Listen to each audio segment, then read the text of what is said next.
There. It's the morning after. And we got some work to do. So some people like snow blowers. We're too cheap for that. And now we're paying the price. So what we do have is this sleigh shovel, which we got from Canadian Tire for about 40 bucks. And as you can see, this is more of a drift, but it's almost up to my knee, and I'm pretty tall. Officially, St. John got 35 centimeters of snow during the 24 hours of the storm.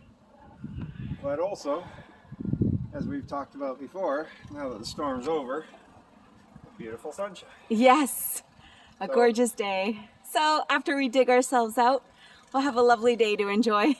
Yeah, it's -10, but it feels like +30 when you're sweating and trying to shovel things. So, Aw, poor lass. the streets are all plowed. Yes, in the middle of the night.